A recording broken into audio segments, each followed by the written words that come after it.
누가복음 16장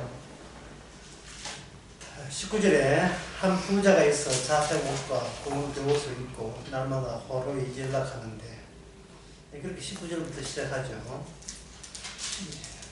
31절에 보면 30절에 보면 아버지 아브라함이여, 만일 죽은 자에게서 저에게 가는 자가 있으면 회개하리다.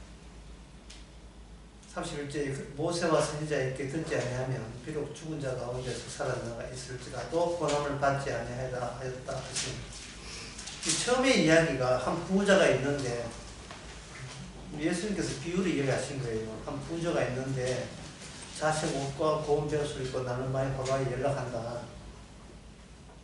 어떤 부자가 있다 이 말이죠. 근데 예수님의 뜻은 뭐냐? 이 부자와 아브라함과 관련성이 있다는 거예요.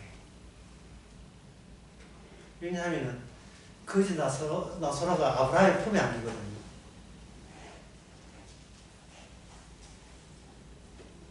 (22절에) 거지가 죽어서 천사에게 받들러 아브라함의 품에 들어간다 이렇게 있잖아요.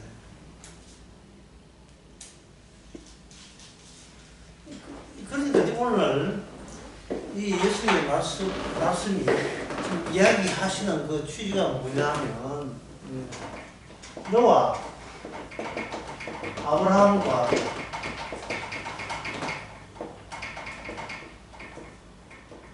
관련성이 있어야 한다.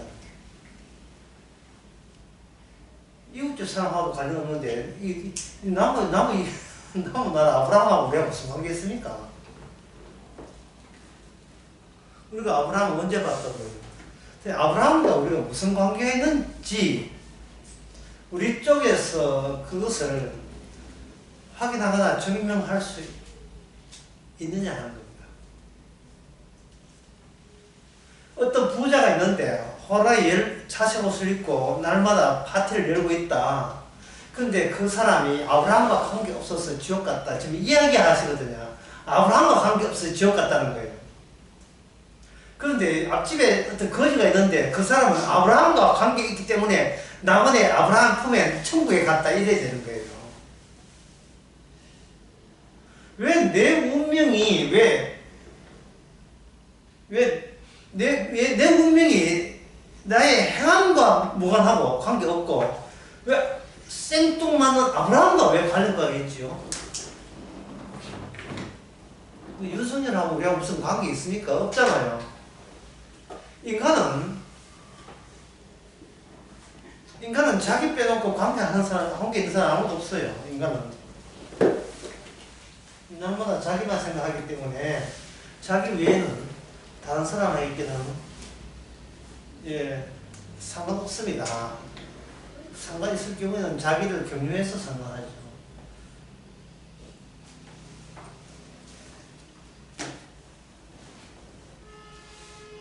그래서 이게 너와 아브라함과 관련성이 있어야 하는 말은, 이 말은 어떻게 하면 인간이 상대하는 것 소용없다 이거. 인간과 인간이 상대하는 것은 아무 소용없어요. 여기 그 19절에 날마다 호로에 연락하는데, 부자가 날마다 파티를 열어서 사람들을 초청하고 흥겹게 놀잖아요. 신나게 놀지요. 막 시작했어요. 신나게 놀지요. 그러면 이 부자는 지금 하루하루를 누구하고 상대하고 있는 거예요? 사람하고 상대하고 있고. 근데 거지는 누구하고 상대하죠? 거지는 상대하는 게 있죠. 개가 상대하죠. 인간들이 평소에 살아가는 것이 사람하고 상대해요. 사람하고 상대하는 것을 하나님께서는, 예수님께서는 그거는 아브라함과 상대하는 것을 방해하는 거예요. 한 막을 형성해버린 거예요. 사람하고 상대하기 때문에 누구하고 상대해야 된다는 생각을 우리가 막혀버리는 겁니다. 아브라함하고 상대해야 될 사람이 사람하고 상대하는 거예요. 그리고 천국은 누구하고 상대해야 천국 간다? 이 나사로가 누가 어디 품에 안겨요? 아브라함의 품에 안기죠. 이게 평소에 아브라함하고 상대했다는 겁니다. 그러니까 여기서 어떤 공식이 하나 또 나오는데요. 공식 내가 만들겠죠. 공식. 예. 나사로는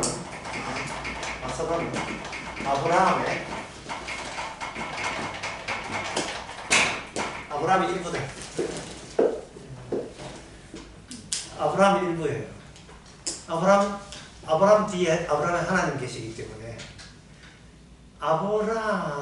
아브라함이 나사로의 이름으로 지상에 등장하게 된다는 겁니다. 예수님께서 아브라함이 이미 옛날 사람 아닙니까? 관계하고 싶어도 이미 죽은 사람이에요. 뭐 시친 막벨라고 해불에 뭐 시친이 있는지 없는지 없을 거예요.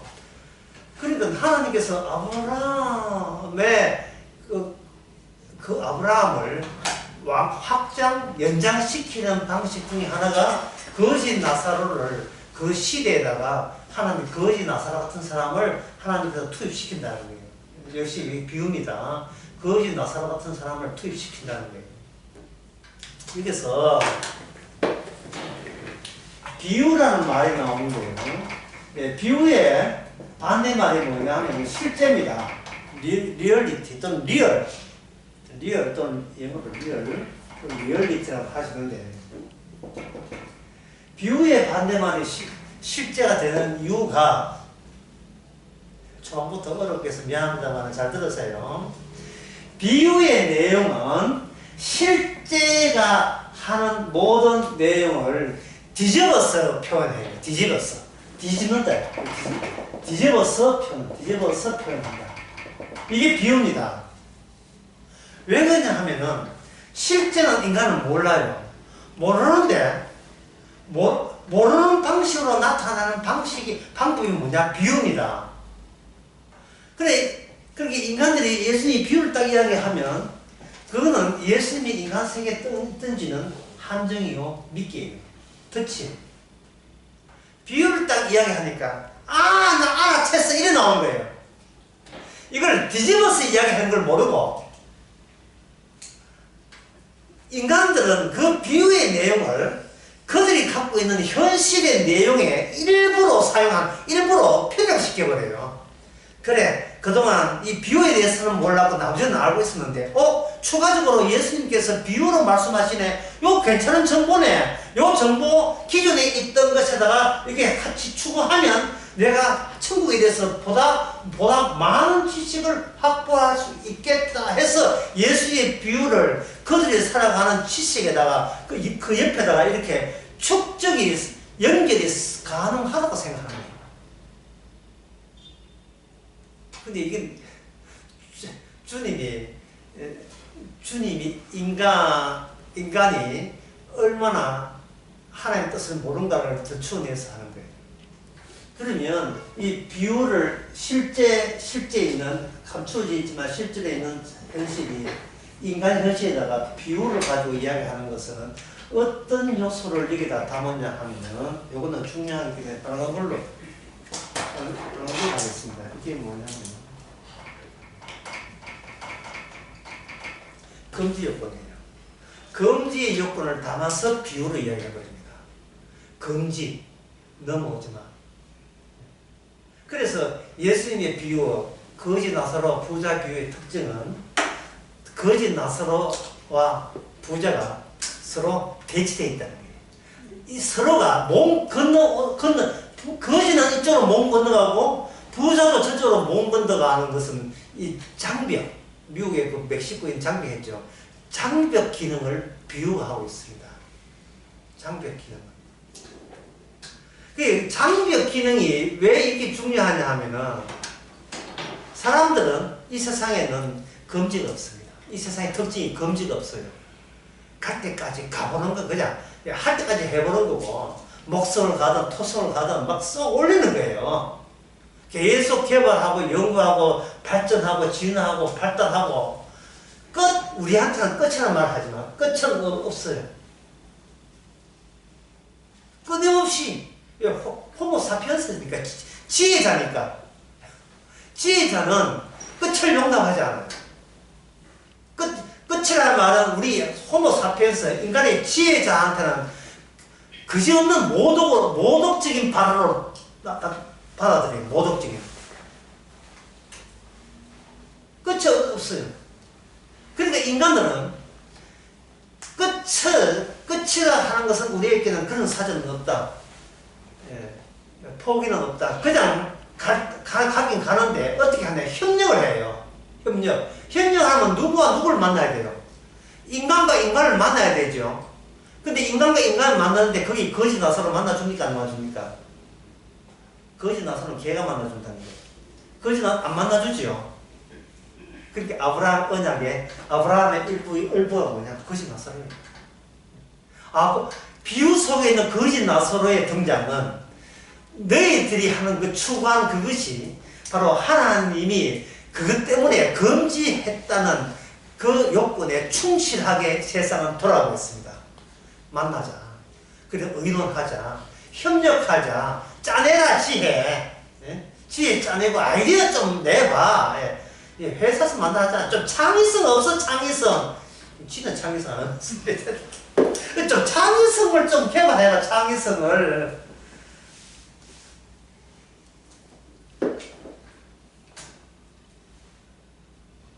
사장님 그 창의성은 그거 뺏긴 거인데요. 그거 특허난 건데요. 우리 회사는 검지는 없어 이러거든. 예. 우리 회사에 돈벌이 하는데 검지는 없어요. 검지가 없어요. 이게 왜 거지 나서로가 왜 터치되느냐 하면 이게 부자나 거기에 부자의 파티에 참석했던 사람은 이게 앞집에 사는 거지 그 나서로 봤을 거 알겠습니까? 아이고 인간아 왜 저렇게 사노? 이거 몸까지 아프네. 이거 돈도 없고 이거 뭐고 내가 정말 죽는다 정말 자살한다 저거 왜 살지? 가자 우리 파티하러 가자. 간다고. 그들이 뭘 놓쳤냐 하면 그들은 사람과 사람을 보잖아요. 거지 나서로가 설치된 의미는 공간입니다. 공간. 사람이 아니에요. 공간이에요. 어떤 공간? 사람이 있어도 없는 공간. 빈 공간을 거지 나사로를 대변해서 그게 딱 부잣집 파티에는 부잣집 앞에 설정을 한 겁니다. 그리고 미리 만난 천국과 미리 만난 지옥이 이게 거지 나사로의 존재는 말미암아 이미 인간 대 인간의 만남이라고 생각하는 그 자체가 주님께서는 공간 대 공간으로 만남을 감추기 그렇게 인간 대 인간의 만남이 이 현실이다 꾸기는 그들에게 너희들은 인간이 잘못된 게 아니고 공간 자체가 폐쇄되고 갇힌 공간이야 라고 그걸 이야기하기 위해서 거지 나서를 집어넣은 거예요. 거지 나서는 이 인류에 전혀 공헌을 할 수 없고 도움이 안 되는 존재입니다. 이 공간에 인간 공간에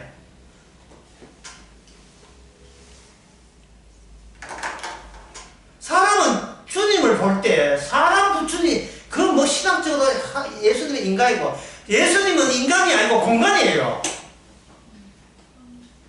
특수한 공간입니다. 왜냐하면 예수님 부활할 때 비로소 부활한 공간이 생기거든요. 인간이 죽고 살아나는 것은 소생이지 부활이 아닙니다. 부활은 아무도 부활될 수가 없어요. 그 이유가 뭐냐면 예수님은 죽은 자 가운데 살아난 게 아니고 죽은 자들 가운데 살아났기 때문에 예수님만이 아버지가 다시 살았다는 말은 예수님 빼놓고 나머지의 공간과 예수님 공간을 분리시킨 거예요. 나머지의 공간은 죽은 자들이에요. 죽은 자들이 옹기종기 모여있는 죽은 자들의 세계예요. 그래서 죽은 자는 부활을 탐내면 안 돼요. 구원을 탐내면 안 돼요. 구원을 기대하면 안 돼요. 그러면 죽은 자들이 안 돼요. 개인적으로 어떻게 성질이 나쁘다, 죄졌다 아니라 그 공간 자체가 부활될 수 없는 공간임을 확실하기 위해서 주님께서 자기 아들을 보냈다고 혼자서 빼내버린 거예요. 내 아들 예수님은 너희들 공간에 함께 할 수 없는 존재다. 그리고 아들 예수님은 그것을 가지고 뭐냐, 첫 번째 부활이에요. 첫 번째 부활. 부활의 첫 번째. 엘리야가 부활합니다. 예수님이 죽었다가 살려낸 죽은 자 살려낸 그 사람들이 부활이 아니에요. 부활하는 것은 예수님부터 처음 시작하는 거예요. 그래서 예수님은 부활의 첫 열매예요. 사람들은 생각하는 것은 내가 죽었다가 내가 살아난 것을 부활이라고 이래 구라를 떨어요. 그래서 내가 죽었다가 살아난 건 부활이 아닙니다. 이쪽 공간에서 저쪽 공간 이동하는 걸 부활이라고 해요. 못 가지요. 갈 수가 없죠. 죽은 자는 어떻게 가요? 못 갑니다. 공간 문제예요. 그 인간 세계는 그 예수님의 부활의 공간에 막혀 있습니다. 신약 입장에서는 부활의 공간에 막혀 있다. 이렇게 이야기하죠. 누가복음 16장에서는 아브라함 언약에 막혀 있다. 그렇게 되는 겁니다.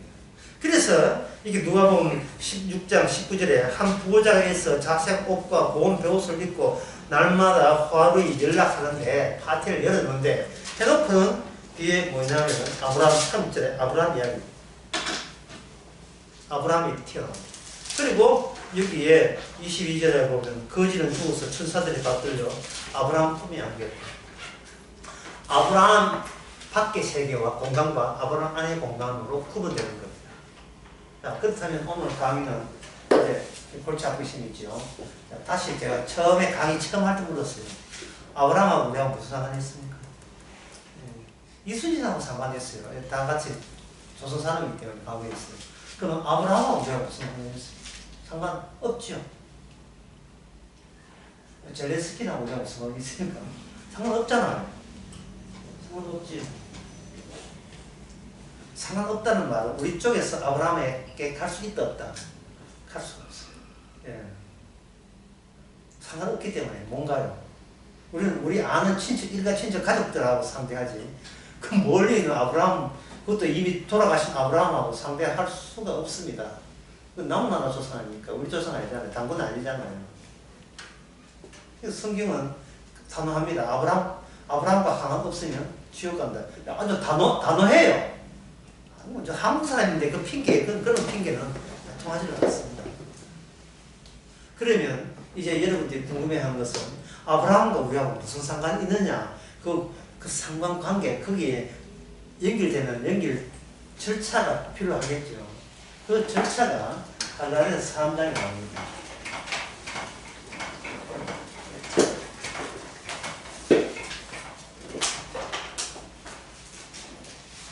자, 오늘날 갇혀있는 인간 세계 모든 사람, 이거 이스라엘뿐만 아니고 이 한국 사람, 브라질, 미국 사람, 우크라이나, 소련, 러시아 사람 다 있어요. 다 있다. 오늘 본문에 의하면 누가복음 16장에 보면 아브라함과 관계 있어야 구원을 받습니다. 이 사람들이 여기도 현대인들이에요. 이거 뭐 있어야 돼요.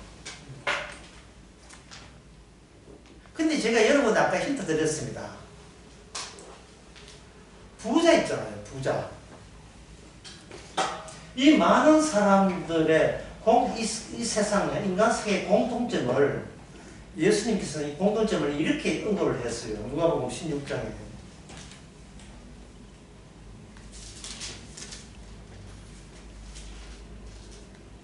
16절 13절에 하나님과 재물을 겸하여 세울 수 없다. 이렇게 했어요. 하나님과 재물을 겸할 수 없다. 자, 이거는 얼마나, 이게 이제 쉽게 하라는 말씀입니다. 아브라함을 하나님 쪽으로 봅시다. 아브라함이 하나님이십니까? 예. 아브라함은 하나님 쪽에 있습니다. 그 아브라함 쪽에 하나님 있으면 이쪽은 뭐냐? 이쪽은 어디 쪽에 있느냐 하면 재물 쪽에 있어요. 재물이 지배하는 쪽에 있습니다. 재물을 얻는데 금지할 법이 없어요. 근데 이 인간들은 뭐냐 하면 아브라함도 인간이고 나도 인간이다 하고 인간과 인간의 이 사람들이 인간 대 인간의 만남에서 이 세상을 계속 리얼리티 진짜 실제 세계로 보는 거예요. 인간 대 인간의 만남으로서 이 세상은 이 세상은 뭔가 있다, 뭐가 있는가 해야 할 도 물론 있지. 하지만 우리가 그 해야다를 하고 상대할 건 없고 대화도 안 통하고 우리가 매일같이 만나야 되는 것은 같은 인간만 있다 라고 그렇게 형성된 세계예요. 같은 인간만 있는 거예요. 그러니까 인간들의 분류는 뭐냐, 내한테 좋은 사람과 내한테 수습해한 사람, 그 두 종류밖에, 두 종류로 기준해서 인간과 만나거든요. 근데 제가 질문이 뭡니까? 아브라함하고 무슨 상관했겠죠? 아브라함은 죽은 사람인데. 지금 아브라함은 죽은 사람이에요. 이게 살아있는 사람까지 만나가지고 뭐를 획득해야 돼요? 이 세상은 하나님과 재물로 분류된다면, 아브라함은 하나님 편에 속한다면, 나머지 모든 인간은 어디에 속합니까? 재물이 하나님처럼 통제하는 세계. 재물이 우리 정신적으로 우리를 지배하는 세계. 그 세계죠. 그들이 추구하는 모든 것은 궁극적으로 가볼 때는 가보면 거기에 뭐가 기다리겠다? 돈이 기다리고 있는 세계. 돈이 기다리는 세계. 이 땅에서 어떤 숨을 다 당해도 돈만 생길 수 있다면 그깟 수목을 당한 그걸 충분히 보상받을 수 있어요. 예. 보상받을 수 있습니다.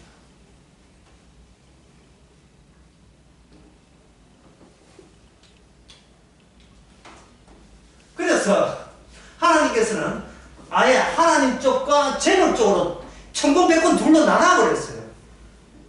그리고 이 재물 쪽에 설명하면서 나온 게 누가복음 16장에 불의한 청지기 비유였습니다. 불의한 청지기가 몸부림치고 있어요. 뭐냐면 돈으로 자기 인생을 해결하고자 몸부림친 사람이에요. 돈으로. 지 돈도 아니고 전에 있던 자기 사장님 돈인데 그 돈 가지고도 지가 횡령해가지고 몸부림치는 거예요.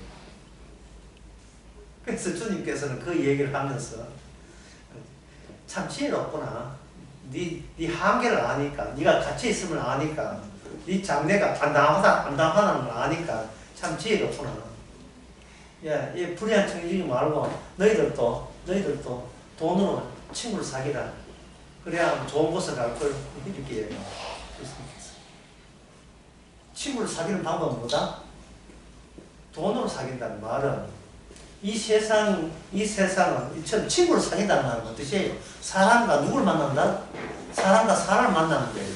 누굴 만나는 게 아니잖아요. 아브라함 만나는 게 아니죠. 사람과 사람을 만나서 친구 사귀어 놓으면 내가 이 세상에 힘들 때 보탬이 되는 거예요. 그만큼 이 세상은 재물이라는 체제 안에, 구조 안에 갇혀 있는 그 구조를 이야기하는 겁니다.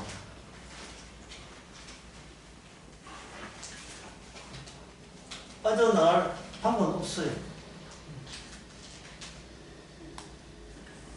사람은 두 주인을 쓸 수 있기 때문에 하나님과 재물 둘 중에 하나를 골라야 돼요. 둘 다, 이거는 반칙입니다. 그거는 용납 안 돼요.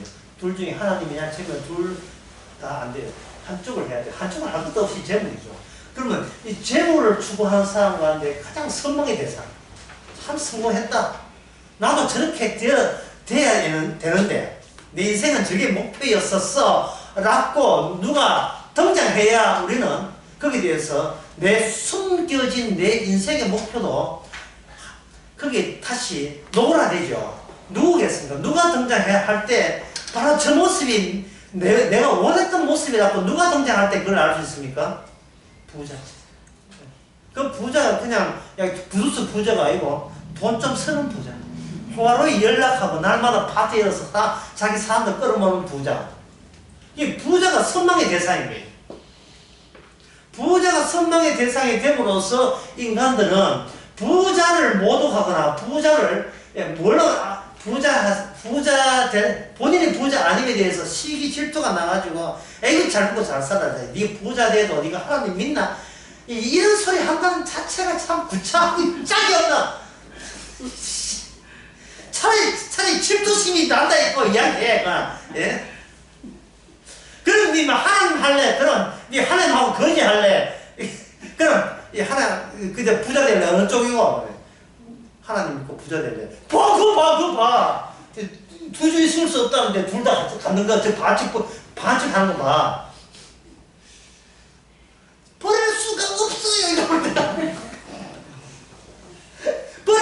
없어요.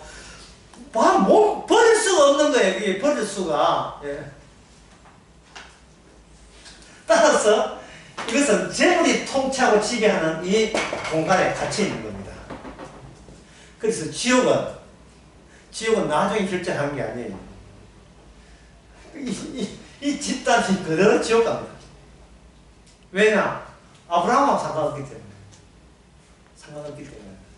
근데 지금 제가 참 딴소리 하는 것 같은데, 지금 진짜 여러분이 궁금한 게 있어요. 뭐냐면, 그럼 아브라함과 이거 재물에 푹 터져 있고, 돈에 미쳐 있는 이 인간과 어떻게 만나게 되느냐? 그거 아무것도 뭐 딴때려서 여러 번 이야기하지 말은 나오고 지금 계속 딴소리 하고 있는데, 그게 어디 나오냐면, 갈라디아 3장에 나오는 이게 뭐냐?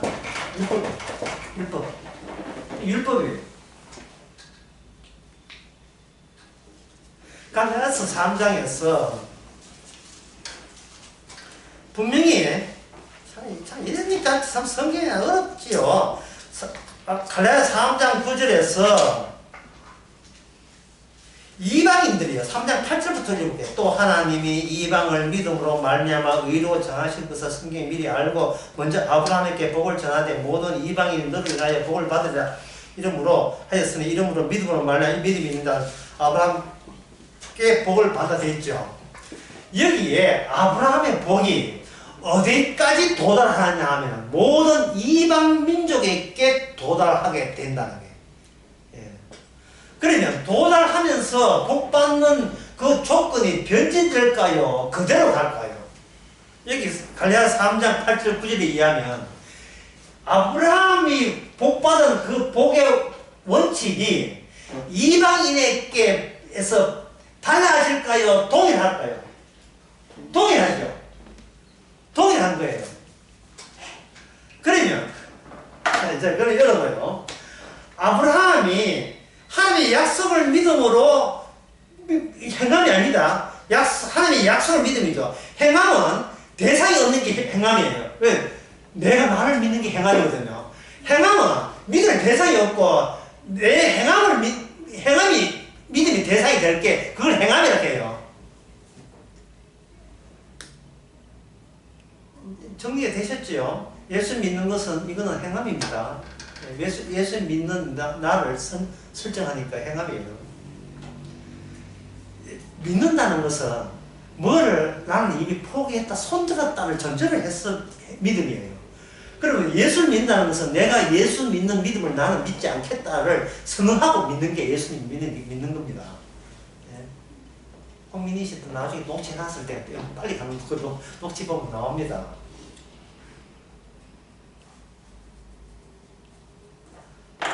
그러니 아브라함은 처음에 하나님 믿을 때 하나님 믿는 자기 자신을 믿었죠.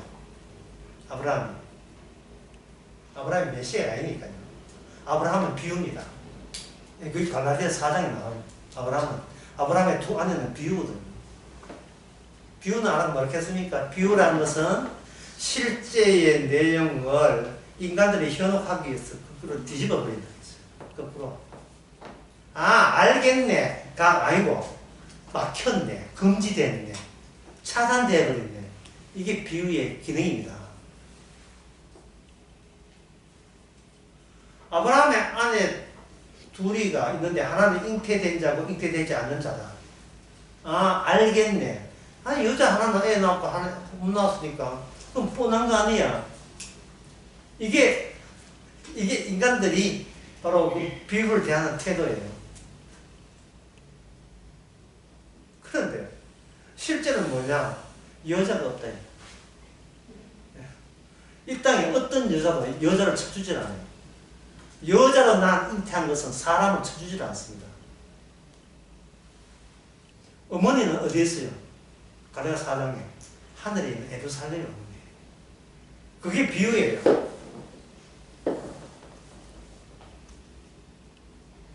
그러니까 이 비유가 얼마나 어려운지.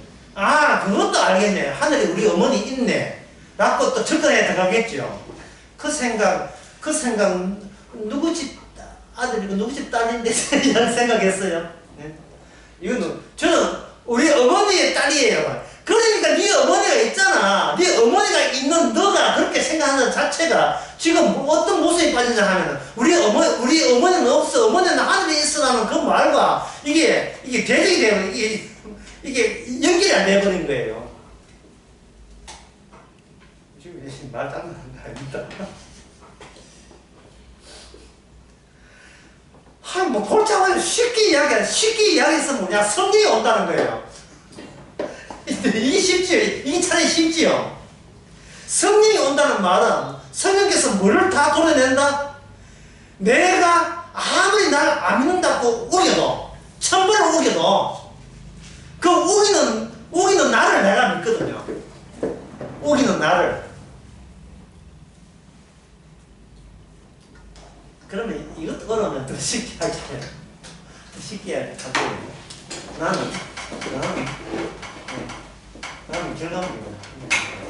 나는 결과물입니다.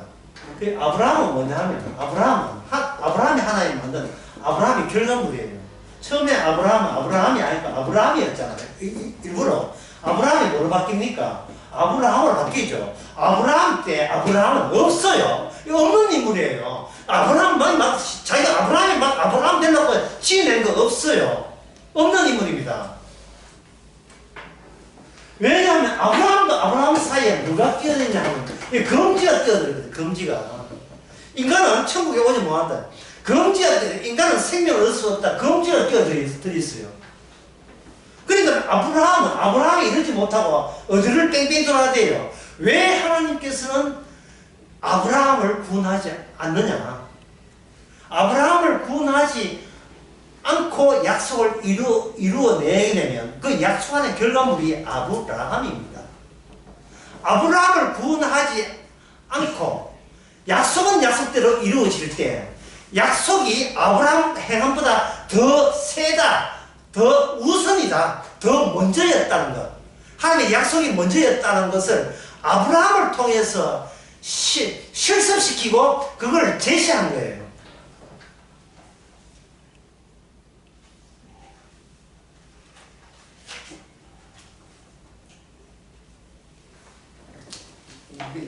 예.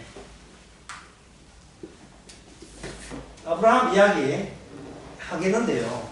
지금 제가 갈라디아서 이야기하고 싶은 것은 이 아브라함이 이방인들까지 확대돼요. 아브라함의 자손들이 확대되면서 430년 후에 그 갈라디아서 3장에 이건 뭐 여러분 성경 도사니까 이 정도는 알죠. 3장 3장 갈라디아서 3장에 보면 430년 17절 갈라디아서 3장 17절 보면 430년 후에 율법이 투입돼요. 430년 후에.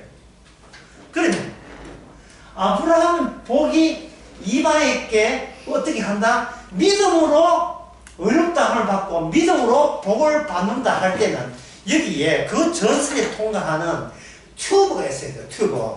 둘러싸 있어야 돼요. 예? 서브웨이 알죠? 샌드위치. 먹어봤어요? 빵에다가 채소찜을 넣는데 율법의 튜브 안에 통과하게 하는데 율법 통과 안에. 그럼 율법의 기능은 뭐냐 하면은 여러분들은 이건 찾으라 하니까 시간이 아까서 못 찾겠는데 여러분 많이 들었어요. 로마서 7장 8장 같은 경우에 죄가 기를 타서 계명으로 말미암아 내 속에 가장 탐심을 이루었나니 법이 없으면 죄는 죽은 것이다. 죽은 괴물을 유발시키기 위해서는 율법이 꼭 430년 후에 투입이 돼야 돼요. 율법 모세율법 하라 이건 하지 마라 이건 하라 하는 그 법.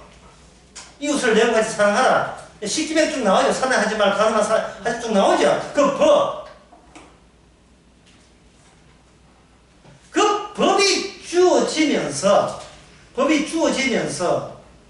야, 법 지켰어? 내가 하나님도 믿고 하나님 주신 법도 믿었으니까 이거는 믿음에다가 이거는 행함도 경건한 행함까지 추구했으니까 이거는 구원은 땅은 당상이네 라고 생각하겠죠. 여러분 하나님의 믿음의 반대말이 뭐냐 하면은 경건이 아닙니다.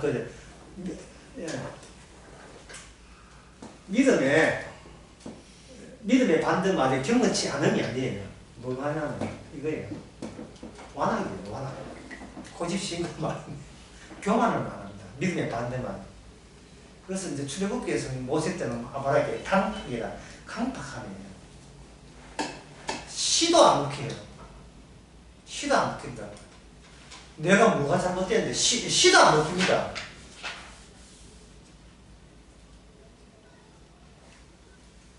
그게 바리새인들의 특징이 뭐냐면 자기가 율법을 지키고 있다는 거예요. 마태복음 19장에서 예수님께 찾아온 그 부자 청년이 본인은 굉장히 겸손해요. 근데 어릴 때부터 십계명을 다 지켰다는 거예요. 지금 주님 보시기엔 기가 찬 게 주님은 공간을 이야기해요. 공간. 네 부자 청년아 네가 어느 동네에 놀고 있느냐를 보는데 부자 청년은 나를 쳐다봐요. 나를. 내가 이 법을 이렇게 지켰습니다를 바라봐요. 주님께서는 이게 저주의 공간이기 때문에 율법을 통해서 또 저주로 확산시키는 기능으로 430일의 율법을 준 겁니다. 네가 죽어가면서 죽는 이유를 좀 알고 죽어라 이 말이죠. 예. 율법을 주니까 아브라함을 나도 아브라함처럼 믿어서 복 받아야지 이러고 있는 사람에게 뭐가 왔습니까? 율법에 들어다치니까 아브라함처럼 복 받아야지 한 이것 전체가 율법의 저주 안에 놓이게 되는 거예요. 율법의 저주 안에. 그러니까 거기서 뭐냐 하면 그들은 나의 믿음이라는 것조차 나는 아브라함처럼 믿어야지 행하지 않고 그냥 믿어야지 하는 그 믿음도 율법의 점검을 받아버려야 돼. 율법의 점검을 받아보니까 이 뭐가 믿음이라 하는 뭐가 되냐 하면 이 믿음은 1로부터 시작해서 2로 나가는 척 하지만 결국 1로 나에게로 돌아오는 그러한 자기 원칙에 해당되었다는 사실이 밝혀졌습니다. 네. 나로부터 시작하고 나로 말미암아 내게로 돌아가는 것을 사람들은 성경 보고 내가 믿습니다. 믿습니다는 말을 해버린 거예요. 12제자 베드로도 마찬가지예요. 우리들아 주님을 위해서 모든 것을 버렸습니다. 주님을 믿고 순종했습니다. 따르겠습니다. 그들이 쓰는 모든 단어가 결국은 뭐냐 주님에게 거부당한 이유가 이 율법의 저주 안에서 통용되는 단어의 믿음이란 단어였고 복이란 단어였어요. 성경 해석이었습니다. 그래서 하나님께서는 뭐냐 하면 어떻게 하느냐면 1로부터 2에 가는 것이 아니고 하나님의 믿음은 뭐냐면 2로부터 1로 와서 1에서 2로 가는 그것을 성령한테 줬습니다. 여기 2가 누구냐 하면 바로 아버지와 아들에 대한 두 번의 관계가 2가 되는 거예요. 믿었는데 두 번 생겼어요. 두 번이 등장합니다. 이게 창세기 22장에는 아브라함 언약입니다. 뭐냐면 하나님께서 아브라함에게 너 올라와서 혼자 올라와가지고 모레아산에 제사 드리라. 네 양 한 마리 준비해가 들어라. 이래 하지 않았죠. 누굴 데려갑니까? 아들 이삭을 데려가죠. 창세기 22장에 이상에 보면 참 거기 대화가 슬픈 대화가 나와요. 22장 7절에 이삭이 그 아비 아브라함에게 말하되 내 아버지여 아니 그가 가로되 내 아들아 내가 여기 있노라. 이삭이 가로되 불과 나무는 있거니와 번제할 어린 양은 어디 있습니까? 가슴 찢어지는 이야기를 자신이 합니다. 가슴 찢어지는 자신 또 해요. 여러분 같으면 이스마엘 아들이 있고 이삭 아들이 있으면 누굴 잡겠습니까? 이스마엘을 잡을 거예요. 그러나 하나님 인정하지 않습니다. 왜냐? 이스마엘은 약속된 아들이 아니에요. 아버지가 생각하는 타인은 하나님이 인정하는 타인이 아닙니다. 하나님이 인정하는 타인은 하나님이 지정해서 보내준 타인이에요.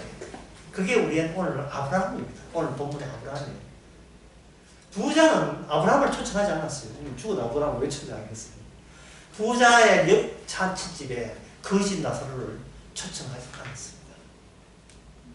아마 부자가 거짓 나사로 초청하려고 만약에 부자가 그런 마음이 있으면 하나님께서 거짓 나사로 더 아프겠어요. 이제는 귀신도 못하게 만났을 거예요. 창세기 22장에서 두 사람 올라갑니다. 둘 다 약속된 사람이에요. 약속된 사람이 생겨 하나인 줄 알았는데 아니에요. 둘이, 이 지상에 둘이었습니다. 아버지 아브라함과 아들 이삭 둘이 가서 하나를 남기고 다시 둘이 되어버렸어요. 처음에 올라간 둘은 그 둘 관계 아니에요. 처음에 올라간 둘은 그냥 아버지의 아들이었습니다. 그러나 나중에 산내려올 때 두 사람은 둘 다 살아내려왔거든요. 큰일 날 뻔했어요. 살아내서 두 사람 관계는 뭐냐? 하나는 희생양이 되어요. 희생양이 되는 겁니다. 중재자, 중보자, 매개자 없는 천국은 없습니다. 아브라함의 언약은 바로 율법을 통해서 검지를 뚜렷이 만들고 그 검지를 통과할 수 있는 인간 위는 이 갇힌 공간에서는 어느 누구도 없다는 것을 분명히 합니다. 어느 누구도. 돈에 미쳐, 재물에 미치는 건 어느 인간이 가겠어요? 아무도 없습니다. 여기서 누가복음 16장에서 그러면 불의한 재물로 친구를 사귀라. 그러면 네가 영원한 처소에 있다, 영접한다. 이런 예수의 말씀은 그러면 여기서 다 뱉지냐? 도로 전부 다 취소되느냐? 주님께서 공연히 한 말씀이냐? 이렇게 생각할 거예요. 그때는 그 주님의 뜻을 보다 정밀하게 알기 위해서는 또 다른 비유가 있어요. 또 다른 비유가 있는데 그게 누가복음 12장을 잠시 보고 다시 16장을 돌아가 봅시다. 누가복음 12장을 보겠습니다. 누가복음 12장 13절부터 보면 무리 중에 한 사람이 이르되 선생님 이건 비유 아닙니다. 실제입니다. 내 형이 이래 유업을 나누게 하소서 하네. 이르시되 이 사람아 누가 나를 너희 재판장이나 물건 나누는 자로 세웠느냐. 저희께 이르시되 삼가 모든 탐심을 버리라. 사람의 생명은 그 소유에 넉넉한 데 있지 아니하리라. 되어있죠. 이건 비유 아닙니다. 그 다음에 16절에 또 비유로 저희께 가라사대 한 부자가 그 밭에 소출이 풍성하게 이렇게 시작되는 거예요. 지금 여기 16장에 나오는 한 부자가 있어서 하는 이것도 비유고 여기 12장에 나오는 16절에 한 비유를 알려서 비유예요. 비유. 그럼 비유는 고발의 그런 취지가 있죠. 고발의 취지. 고발한다는 것은 정신 차리고 깨달아가 넘어오라는 말이 아니에요. 계속 검지로 확정짓겠다는 거예요. 그러면 누가복음 12장에서 도대체 뭘 검지하느냐?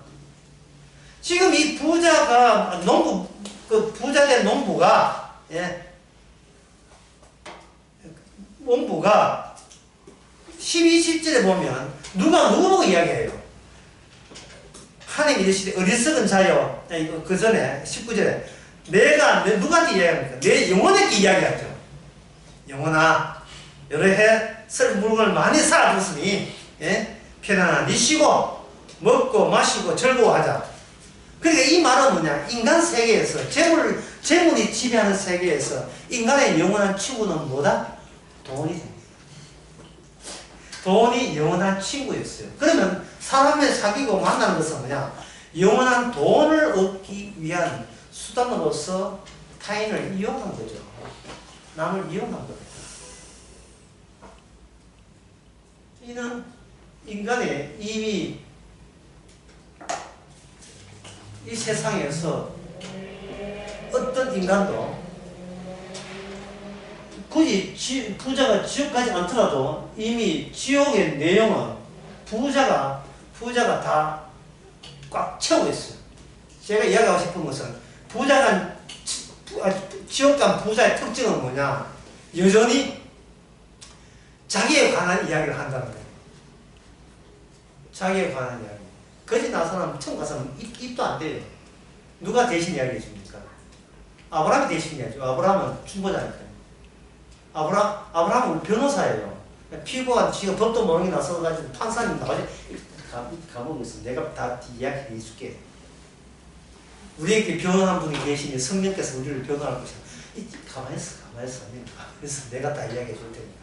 근데 부자는 세상에 살아있을 때도 부자고 죽어서도 부자거든요. 부자 인식이 있거든요.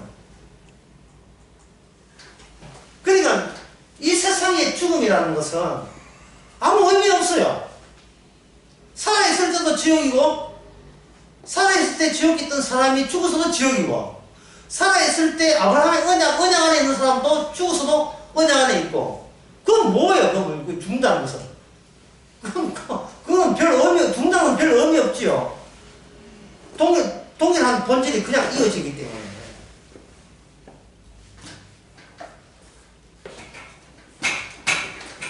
그렇다면, 예수님께서 비유로 이야기한다는, 그러면 이게 나고야 되는데, 아브라함 아주가 예수님 십자가 지기 전에 나고인데, 예수님은 천국이라고 보면 돼. 그냥 천국인데, 그럼 천국은 뭐냐?